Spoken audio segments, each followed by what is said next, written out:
Hi everybody, really lovely to see you. Oh, look at you all arriving, hello, and waving, hello. Oh, so lovely to see you. It has been so long since I've done a live and I can't tell you how much I've missed you all. So I am so very, very happy to see you all here. And I'm going to give it a couple of minutes and then I'm going to pitch in because I've got quite a chat to have with you this evening. And hopefully I'm going to get through it all. But hello, lovely to see you and welcome. So maybe we just start.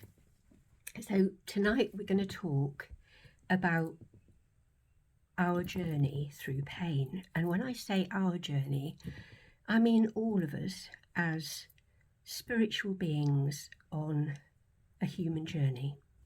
Hello, hi. Not accidentally here, not unintentionally here. This journey is voluntary, is intentional, and I'm going to share some of the research shortly with you that actually reinforces that. But first, let me say a little bit about pain. Tonight is about emotional and psychological pain, but it would also, because I'm an energy worker too, hi, hello, welcome, lovely to see you. It would also apply to physical pain. But let's not at all minimise pain. Everything that I'm going to say is in no way intended to minimise pain. Pain is excruciating, and we do undergo and suffer and experience some extraordinarily difficult and challenging pain as a human being. So this is not to minimise it or sanitise it or pretend it doesn't exist, but it is going to offer you a big picture view of what pain is, why we go through it, and how to use it in a different way, an informed way, as a spiritual being. So, as you know, I'm always saying we're all in this together and we're all just walking each other home. So, in the spirit of that, it feels important to start by telling you a little bit about my own journey. So I, like so many of us who end up being therapists, healers, light workers, way showers, we come and we experience trauma often very, very young. My mum died when I was 6 days old and my dad was heartbroken. And my grandparents, and particularly my grandmother, brought me up. And as you do when you're little, it never occurred to me that she looked a bit too old to be my mother. I assumed that she was my mother. And so when my father remarried, when I was about 3, my grandmother moved out, and she moved out to a house just down the road. I could see her pegging out washing, I could see her in the garden. But the person that my dad married felt very insecure about the whole thing. And I understand it as an adult looking back. Looking back, she didn't feel comfortable with knowing that my father still carried an awful amount of love for my mother, and also that my grandmother was where my heart lay. So that all became extremely difficult. And there are two kinds of human pain that I would name as trauma. And it might be helpful to think about these in relation to your own stories. And one is caused by abandonment, which is loss or neglect or lack of help, or sometimes feeling invisible or not wanted and simply not good enough. And the other is intrusion, which is anything that is done to us which causes pain. So that can be physical, psychological, emotional, and sexual abuse. And as a child, I experienced all of those different kinds of trauma. And so I struggled a lot as a child, feeling lonely, cut off, quite abandoned by the people that I thought were my parents, and particularly my grandmother. But we lived on a farm, and just across one field where I was allowed to go and play, there was a river. And at the edge of the river, a tree had fallen over, I think probably struck by lightning, and its roots had been pulled up, and so it formed a kind of cave. And as a child, there was a little hole in the side because the edge was right on the riverside, and I found I could squirrel into that hole and sit in that cave. And the roots looked like, as I look back now, looked like veins, and it must have been like being in the womb. An amazing thing as I was in there was that I felt something change and happen within me. And what I found was that I ceased to feel the pain. I ceased to feel separate. I seemed to go into a place where I was one with everything. And I would feel the most wonderful warm energy flowing through me. And as a child, I used to call it the hug. And so that was my first encounter as a child, both with pain, but also the web of consciousness, the field of energy that we call by many names. Some of us call God, some of us call the universe, some of us call spirit. We call it many different names, but I know that I experienced it as a child. So in this flow, in this oneness, my pain was soothed, and I never forgot it. And then I grew up and I went to Sunday school, and I learned all about the dogma that says, if you believe in Jesus, you're saved, and if you don't, you go to hell. And everything that I learned there bore no resemblance at all to the experience that I had had in that cave. Where was this loving oneness that seemed to accept everyone, irrespective of whether they were good or bad? And suddenly I entered a harsh world of sin and salvation, love and fear. And I learned that pain is punishment, or pain is fate. And I know that many, many of my clients, when they are going through pain and they sit in my room here, say, what have I done to deserve this?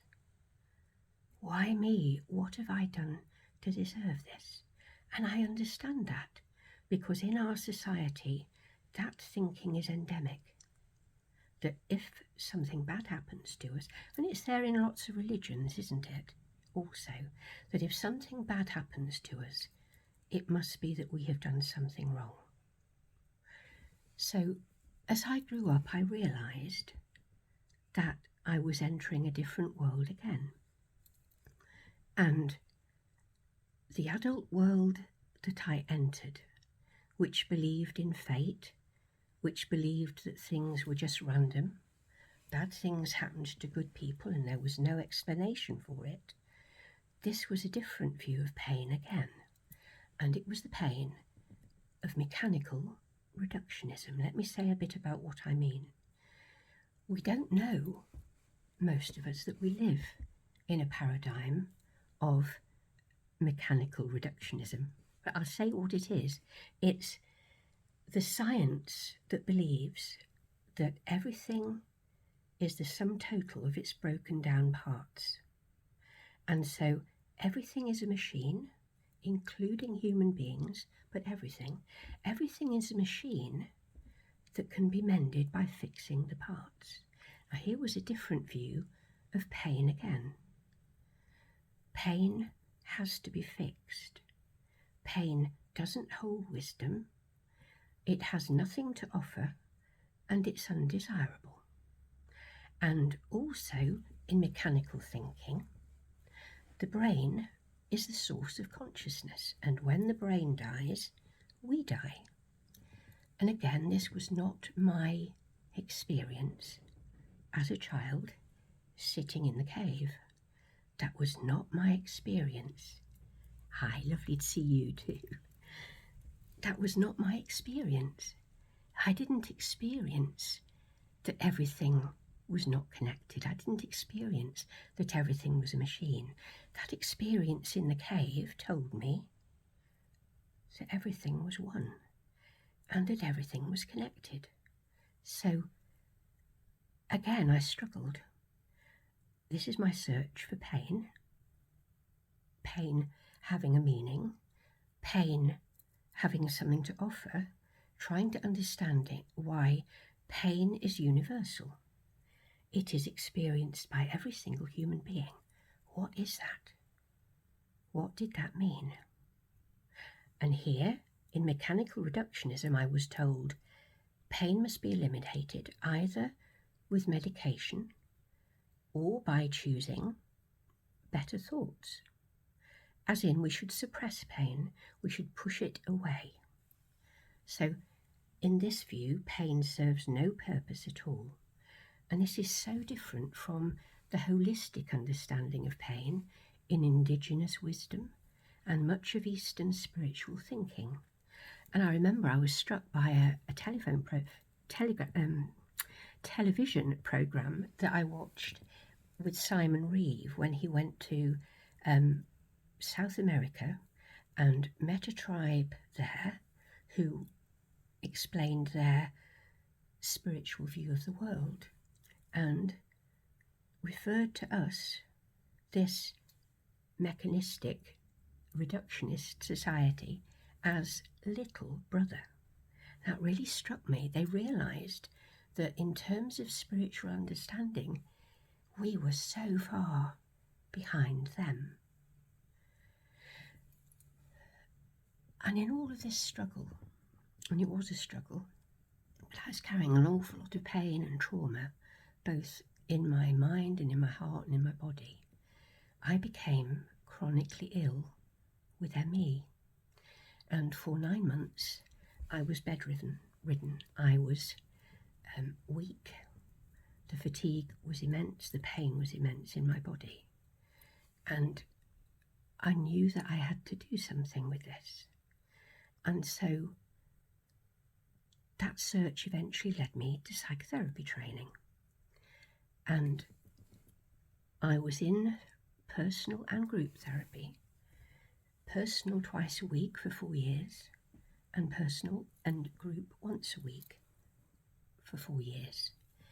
And in that training, which was psychodynamic, we would call it over here, in America we would call it depth psychology.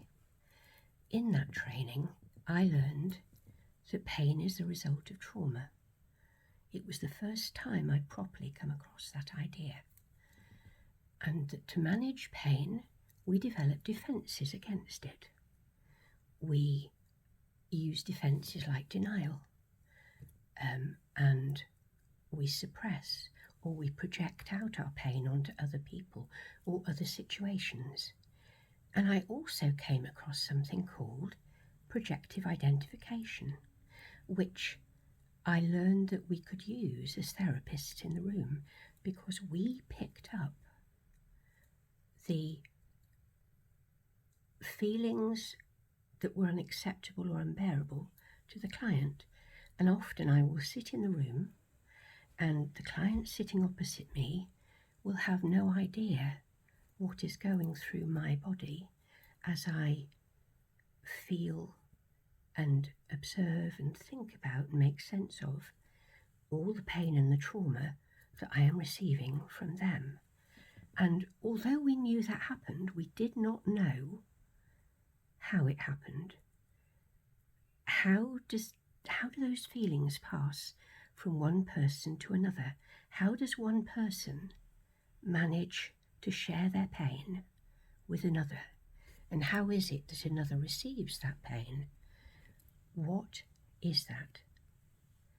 And so I began to explore thoughts about energy and holistic thinking, and I trained as a Reiki master. and I was astounded at the results. Again, this made no sense in terms of mechanical thinking, because somebody on the other side of the world could message me and say that their child had a fever and was seriously ill and ask me to send distance Reiki. And I would do that. And they would message me 6 hours later or so and say that the fever had heightened, and then the child had become incredibly calm and simply asked for a drink. Now, a one-off, you can try and explain that as coincidence, luck. But when it happens many times and to many people all over the world, it isn't so easy to dismiss. So then what? I began to experience strange, how do I describe it? I experienced sparkles in the air. I could look at a scene and experience it was a luminous web of light, and a thick, deep, full of sparkles, almost like an illusion, almost like a painting. And running through me was an enormous amount of high energy. And then my partner and I went for a weekend to a small cottage in a little village in Wirksworth in Derbyshire. And we went in thick snow in January, slipping and sliding all over the place. The roads were virtually empty, and it felt ridiculous that we would go, but we felt an enormous pull to go to Derbyshire, to this village, and to this cottage. And we were exhausted by the time we got there, and we tumbled into bed wanting to sleep. And that was the last thing that was going to happen, because as we lay in the dark, suddenly a round ball of light, an orb, shot across the room at high speed above my head. We thought we'd imagined it. What on earth was that? It must be a car light or something just going past the window, except there were no roads near us. We were on a steep incline of a hill surrounded by pathways. There was no way there was going to be a car, and anyway, we hadn't heard one. And then it began. One orb, then another, blue, green, pink, yellow, white, fast and furiously. I can't tell you how terrifying that was. I can't tell you how terrified we were. We were under the covers, convinced we were going to die that night. And the strange thing was that as we became terrified, the orbs slowed down and then stopped. And we would sit up to see what was happening, and they would start again, dashing at high speed across the ceiling from one side to the other and back again. And whenever we got frightened, they calmed down. And it became clear that whatever energy this was conscious, because this energy was responding to our fear and our calm. Clearly, this energy was benign. And so we watched for a while, but still I found it hard to believe that there mustn't be mechanistic thinking, some kind of explanation that was to do with maybe a heater or a security light or something flashing somewhere. And so I got out of bed at one point, still terrified, still believing I was going to be struck by the orbs, and had a look all around the room and outside. Utter darkness, no lights, nothing. So I got back into bed and actually started to enjoy the light show. And then, gradually, it stopped. But the emotion in the room was the highest emotion of love and kindness, and the energy going through us was of high anticipation and excitement. I guess I would call it joy. And as the orbs died down, we both saw, and we saw at the same time, over in the right-hand corner, just beyond the end of the bed, from floor to ceiling, an illuminated figure, crystalline, sparkling, no feet, no features, but huge, and an enormous sense of sleepiness and fatigue came over us. And I know as I laid down, I was aware that that figure had moved from the end of the bed to be right next to me as I lay over on my right-hand side, and I was too terrified to open my eyes, but I felt its energy. And that figure has been with me for 10 years. That figure was behind my beginning to write. That figure was behind all the level of understanding that began to come to me. And that figure was behind my writing both Dances Amongst the Stars and You Can Remember Who You Were Before Life Made You Forget. Because when that figure is around, the energy through me thunders, and I find myself writing so fast and furiously. My partner would take the dog for a walk, come back, and I would have written in a couple of hours 5,000 words. And the speed of it was, it was like this figure uses my knowledge of trauma, pain, psychotherapy, but also imbues it with a higher understanding. I've never known this figure's name. I've never been curious to know its name. It feels like masculine energy, but more than that, I don't know. But that figure has been around ever since. And when we woke the following morning and we went outside, the world had changed, or we had changed. Yes, I do still see him. Thank you for the question. Yes, in the middle, I'll just tell you a story. In the middle of writing, You Can Remember Who You Were Before Life Made You Forget, I lost my nerve, and I was really, really scared that I couldn't do it. And I hadn't written for several days.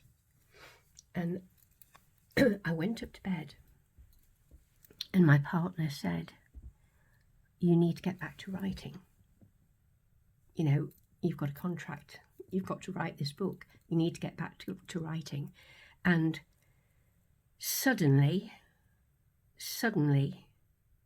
my partner knew something that I didn't yet know, but she had a smile on her face, and I was going downstairs to get a drink. And halfway down the stairs, I stopped, absolutely frozen with terror, because I knew that he was in the middle of the sitting room, waiting for me. He's very benign, he's incredibly kindly, but he's also very firm. And I went back upstairs and said, I can't go down there. I know he's waiting there in the sitting room. I know he's waiting in the sitting room. And my partner said, yeah, I know, saw him. He told me to tell you that you are wasting your gift. Get on with it. And I know that you've just asked me a question, has he ever spoken? That's how he speaks. He speaks by you knowing an inner knowing. You don't hear a voice, you just know something. And the thing that I knew that following morning was that everything was connected, everything was one. There was nothing to be afraid of, all was well. We were eternal beings, and I could feel again the energy going through me. I could feel the same energy that I had known in the cave. here it was again. As I'm talking, my hands, hands of a Reiki master, are tingling, and that is that same energy. It is universal energy. It is the energy of everything. There is nowhere you can be where you are separate from it. It is in you. It is of you. It is you. You are in it. It is in you. Nothing, no separation. And so again, I had to ponder the place of pain. Again, here was this benign energy. This benign energy. Where does pain fit? And yet, I was going to say that following morning we also understood that pain was, and pain was part of this experience. And so I understood what I call in the book for all of us, my point of pain. The point of pain, the primary experience that we all have that sets us on the journey to healing, growing in compassion, in empathy, in understanding, in wisdom. You just asked how I know it's a man. Simply by the energy. It's masculine energy. It's just masculine energy in that it's a forceful masculine energy. It's not a feminine energy. But together we seem to form the masculine and feminine energy that produces the book. That's all I can say. It's all I can say. But I went in search of how to understand all of this. You remember I'd gone through the whole process of church and dogma and beliefs and mechanical reductionism and what the world says. And here was something that the world would call woo-woo, but was absolutely real to me. Absolutely real to me.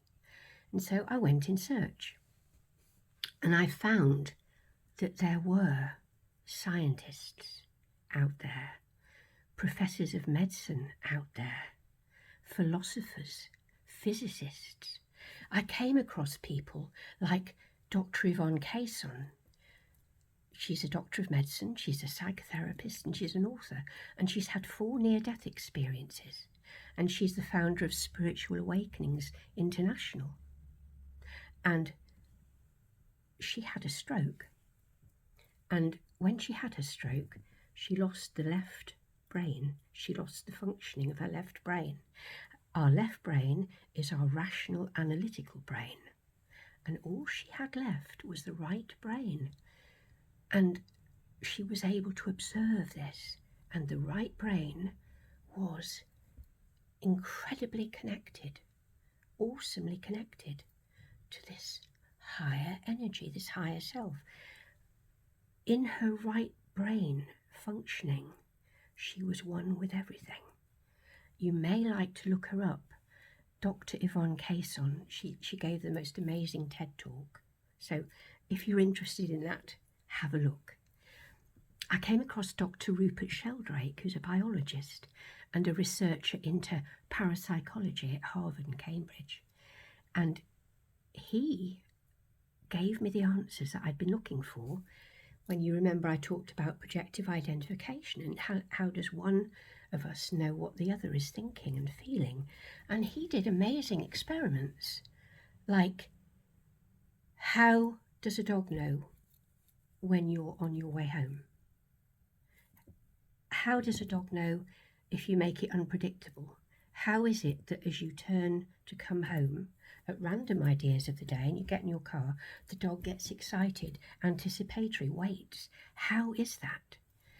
He asks questions like, how is it that when you're standing in a queue of people or sitting in a cafe, you know that someone is staring at you? How is that?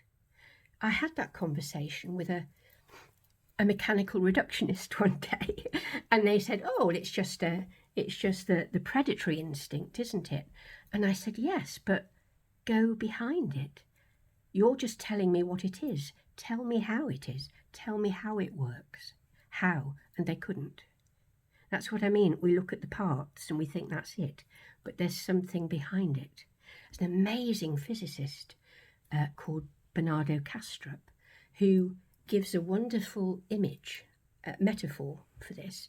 He says that in mechanical thinking, we are like the pilot in an aircraft.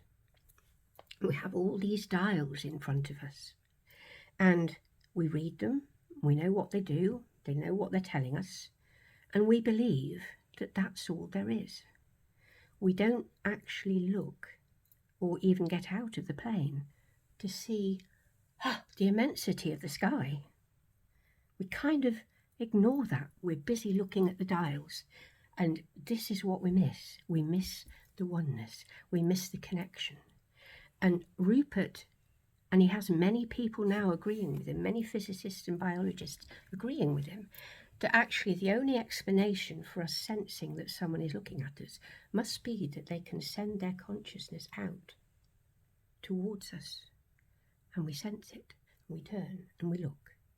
And he's done so many experiments like that, and animals especially. You know, he talks about how so many, I can't tell you them all, but he talks about a dog whose owner was on holiday in Scotland and the dog had been left at home. Yes, I can feel it. I can feel it. I think many of us can. Sorry, it's really hard.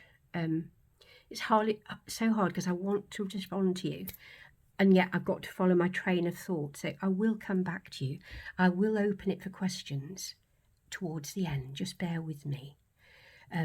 But a dog that had been left at home, this is just one of hundreds of examples, and his owner was going to Scotland, and the dog did everything that the dog possibly could to stop the owner going.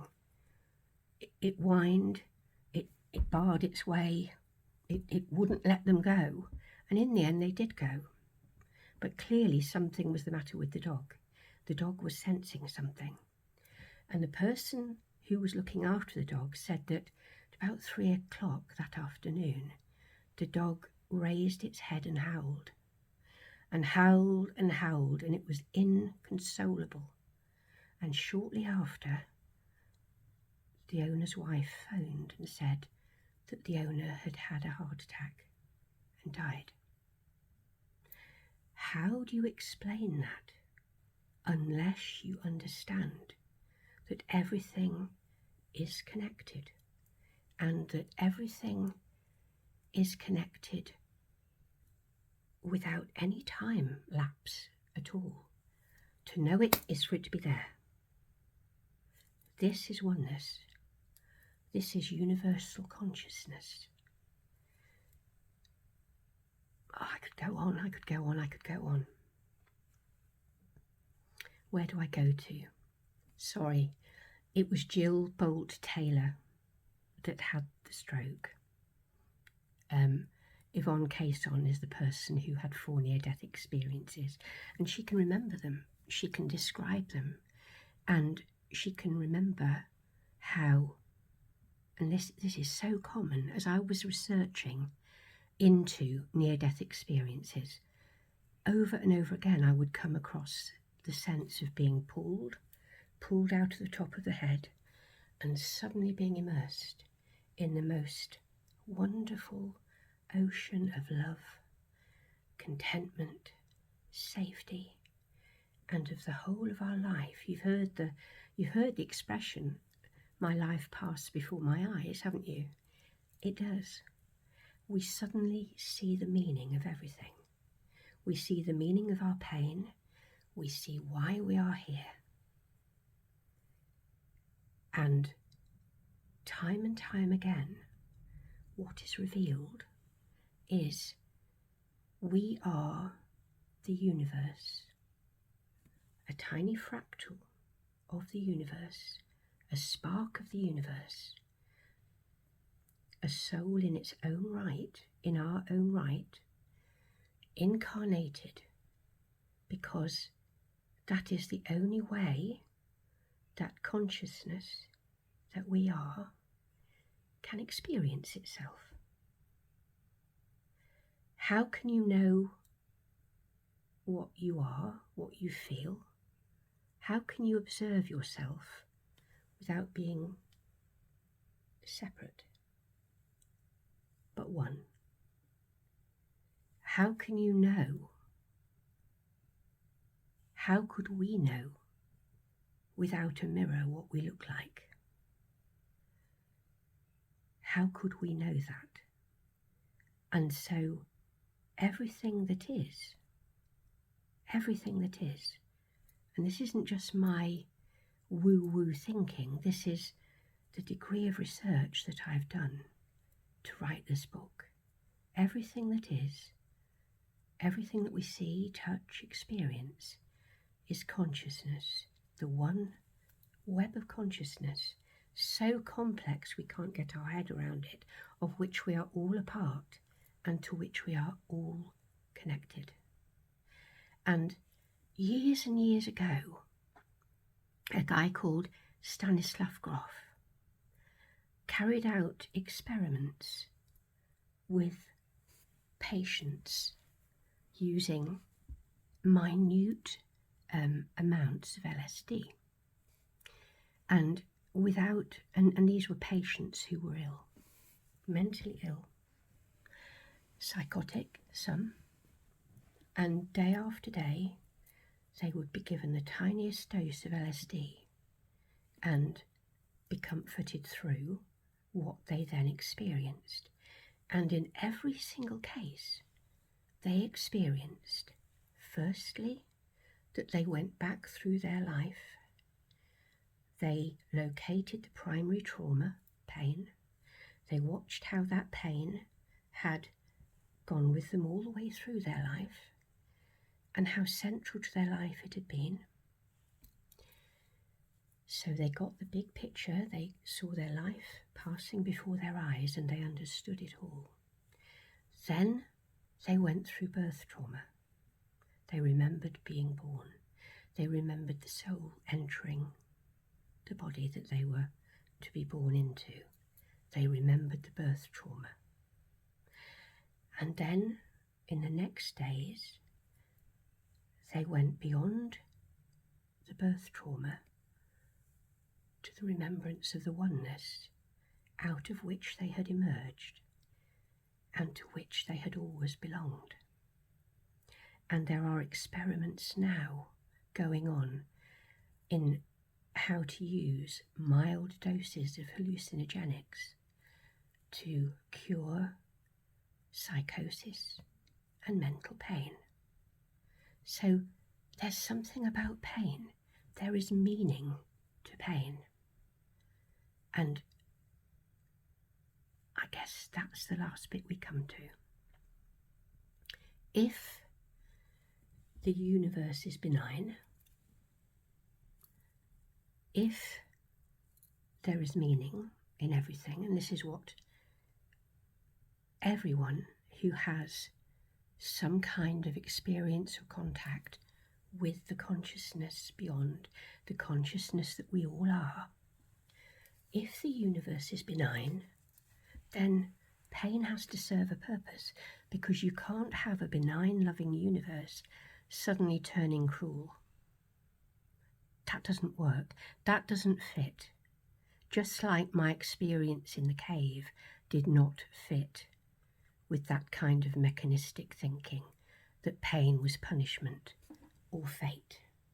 So let's see what we then get to.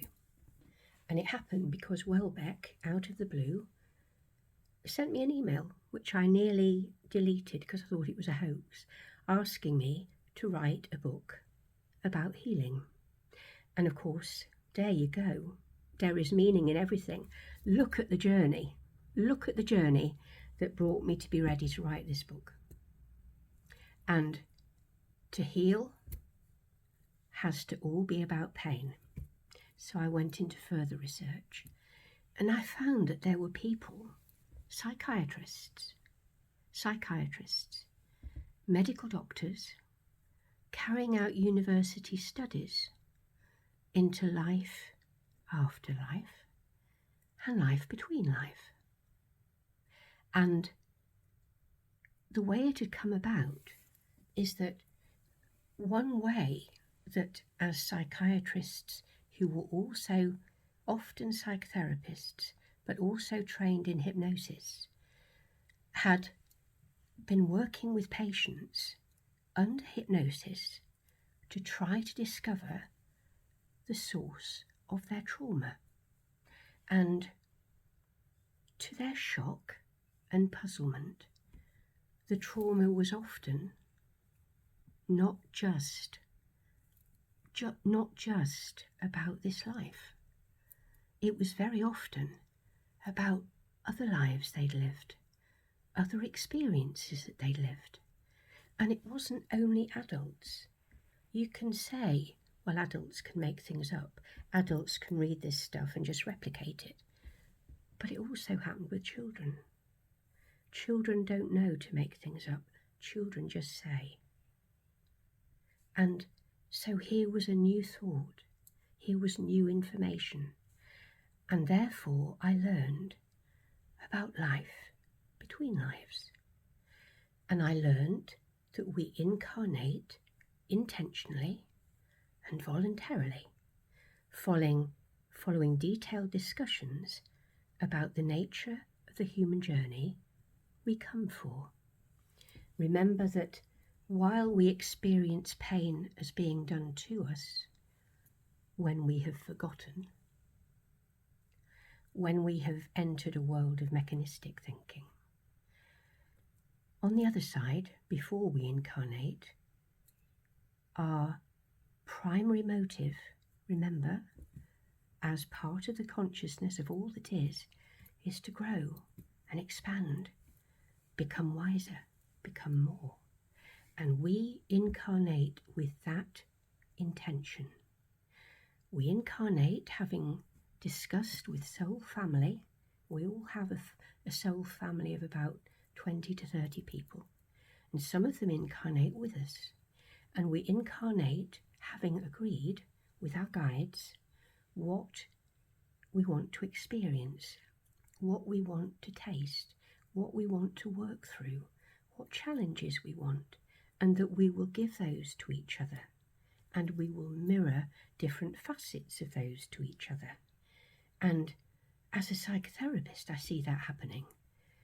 When someone comes into my room and begins to tell me their story, then after, I think, maybe weeks down the line, then months down the line, we see so many different facets within their family, within their history, of different versions of that happening. And so I learned that there was one primary pain. In the book I call it the point of pain. And you will notice that every single one of us encounters a particular kind of painful situation over and over again. If, for instance, our primary pain was that, let's say, our father left our mother when we were 8 and never got in contact again, we will find that mirrored again and again in our lives. We will find that we almost expect to be let down again, that this person will leave, that this person will leave. And our work is to grow through that pain and beyond it, to learn that we are enough, to learn that we are connected to all that is, to realize that that was something we came to experience, but not to suffer. The difference between suffering and pain is really important. Pain is an experience that we have come for and that we are intending, when we incarnate, to move through and grow from and become wiser, stronger, more compassionate. Suffering is when we have forgotten that and we dwell on what happened. We blame, we replay, we go through it again and again and again. We cannot let it go. That is suffering. There can be no growth, no moving through pain while we are in that place. The only way we move through pain is to understand that we came for a human experience. And again, I want to say, I'm not saying that to minimize. It is really hard. It's a brave thing we do. It's a brave thing we do. And when one of us heals, because everything is connected, then we all heal. In a sea of consciousness, what I know you also know. What you experience, I also experience. And when we leave this body, we remember it, we know it. We are so limited in our memory and our understanding while we are incarnated. But when we are on the other side, we understand it all. So I'm just going to hurry through some don'ts in terms of pain. Don't turn it into suffering.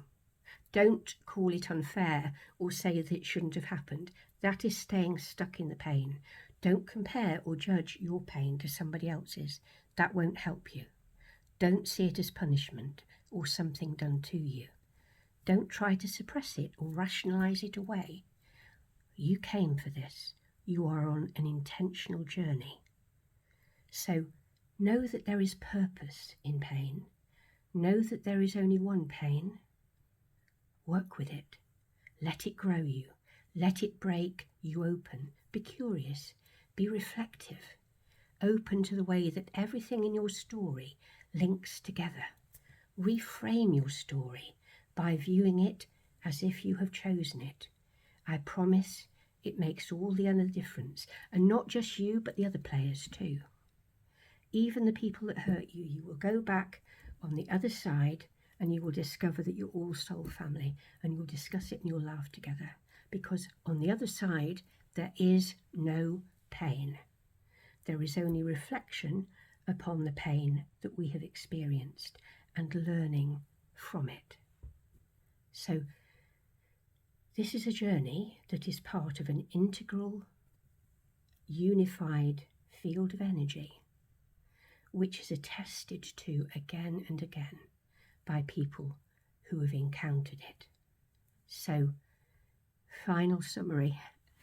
Pain has a purpose. If you can accept that, it will be easier. That purpose is to help us grow in wisdom and compassion. Everything happens for us, not to us. We're very good at saying that. This is what it means.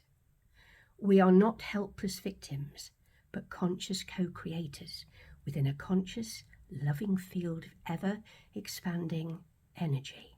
The entire universe grows as we grow. When one heals, we all heal. Seeing pain in the context of oneness empowers us.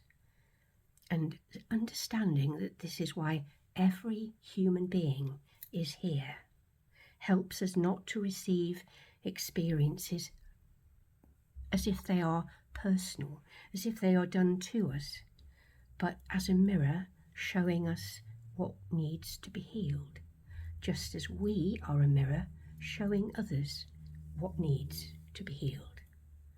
It is an intrinsic part of the journey of a spiritual being becoming human for a while. May we all understand that. May we all heal. May we all remember that we are just walking each other home. And that's what I wanted to say to you. That's what I wanted to share with you. And we've got just under 10 minutes. So if anybody would like either to come in and talk with me, or to now ask a question. I can now focus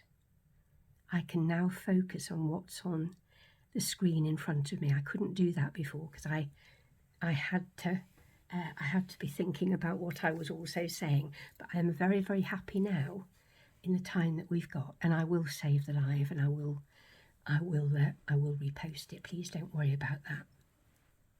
I'm so happy that it's been, of use. But please now, if there is something that you would like to ask me, something you would like me to say more of, then please do let me know. Oh, how lovely to know that. That's so lovely. Thank you for that. Absolutely, yes, the déjà vu. We've known it was going to happen.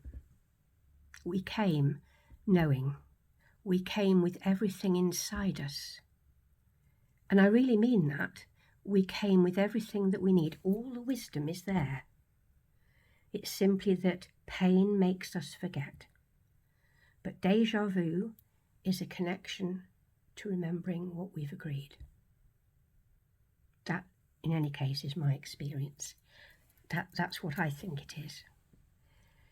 The universe, this web of consciousness, knows. Of course there's déjà vu. It is known. It is known already. It isn't a trick of the mind. It is a brief connection to the universal consciousness that knows. And we are never alone. We are accompanied by that guidance all the time. There's a question: how can we work on self-love and improve our self-confidence? Here is what I would want to say to you. Instead of thinking in terms of self-love, which actually is thinking that means you're going to feel separate. I must love myself. I'm separate to everybody else. I've got to love me. Does not help you in the context of oneness. What helps you, and I made a reel about this, you can find it somewhere on my feed. What helps you is to know that you are already love. You have simply forgotten. And there is so much love in you, you're bursting. And if you can let that love flow, then there is so much to go round. There will be enough for you to love everybody else and you yourself. There will be no problem if you don't go for separation. Go for oneness, meditate, let the energy of love flow through you. You will not lack a sense of loving yourself because you will know that everything is love. I have Wendy, you've just asked me, do people get angry with you? They do sometimes. That's okay. We respond to what I say from our level of awareness. There's nothing wrong with that. That's okay. I got very angry when I first read this stuff. I did not want to believe it. I was a psychotherapist who saw people in pain, and I was a human being who myself had known an awful lot of pain. How come I was being told that I came for this? How ridiculous. I fumed and stormed for months. And then I came across the research that told me that more clearly, and I could not deny it anymore. And since I've understood it and accepted it, I've known peace. And I don't push it on anybody. I will be holding space for whoever is with me working where they are at, because I know that they are on a journey. I know that they came for it. I don't need to tell them they came for it. It's enough for me to know that they came for it and that our lives are touching so that I can help a little, because they are gloriously powerful. They are the universe become human. I don't need to worry about that. I do what I can, I give what I can, I help in whatever way I can. Exactly like here. I can offer I can share, but I don't lecture, I don't dictate, I don't finger wag. There's no point. When we leave this body, we'll know the truth anyway. Why do we need to try to convince each other? There is no need. There is no need at all.